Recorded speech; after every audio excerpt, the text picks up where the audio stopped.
This is the Casio FZ-1 digital sampling synthesizer from 1987. I got mine in 1990, so that's over 30 years ago, and it's still going strong. There's many reasons why I've kept it. I do like the sound, I do like the features, and I think some of the features really help you with your creativity, and I'll cover all of those things throughout the video. This isn't going to be an absolutely in-depth one, but I'm just going to try to give you an overview. Some people want to know, how does it compare to the S950 or other samplers from that era? I have an S950, the Emax 2, an ASR10, and of course they all sound great. They all have their own qualities. Probably the only one I wouldn't go for would be the ESI 4000. I kind of retired that one. They're a bit cheaper, the ESIs. They're a bit cheaper. The S950 is more expensive than these. And then, of course, the Emax are even more. But if you can get them, at a reasonable price, and you want something different to work with, and you don't just want to be with a mouse the whole time, this will have a ton of features for you to explore.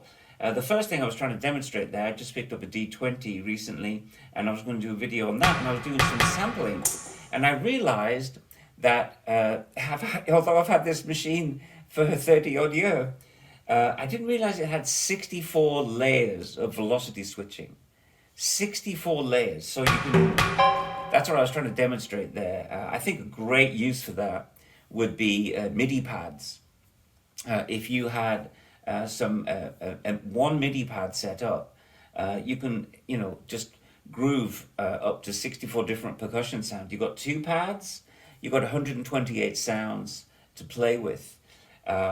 I would probably set aside, I think the way most of these machines work, you set aside some sampling time, because it can be a little bit time consuming, but you get quick moving around, and then create your instruments, and then come back later in the day or later in the week and do the jamming then. In a way, it's good that we've moved into the lo-fi era, as it were, because this is one of the OG 1980s lo-fi samplers. It goes down to 9 kilohertz. Again, I'm going to give you some drum loops at the different sampling rates in a minute. I just wanted to point out some of the features, the design features that I like. The headphone jack is at the front. The labeling for the rear panel connections, the gazintas and gazoutas, is on the top and the back. And this is 1987. You'd think, every synth manufacturer would have gone, hey, that's a good idea, let's always do that. Same thing with the headphone jack, so I do like that. It has an expression pedal input, and which can modulate, let's think, it modulates the LFO depth to the amplifier pitch and the filter cutoff.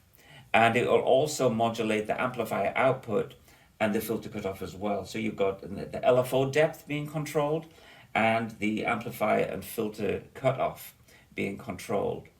It also has the same thing with velocity. It's velocity sensitive, and the velocity can modulate the envelope times for the filter and the amplifier, and also some resonance. You can see if I had a clip for every feature, it would just take forever. But I'm going to get to some of the most important things, which I think is the sound, in a minute. Still doing the overview of the features, this one will loop a single cycle waveform.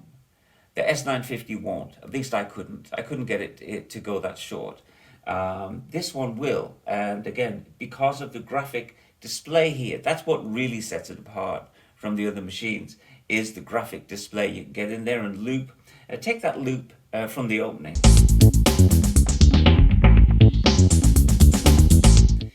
Now, that's obviously looping, but the Casio FZ-1 has 8 loop points, which means you can go in there and create a whole new rhythm.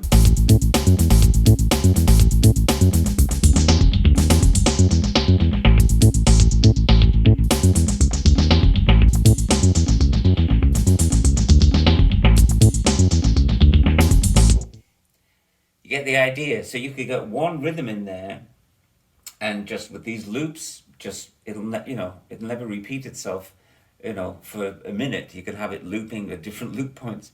So I really like that feature, because there's a certain level of unpredictability. But again, the loops were really clean. You could hear that, and that's because of this graphic display, and you can zoom in. I'm going to do the display in just a minute so you can see how it all works.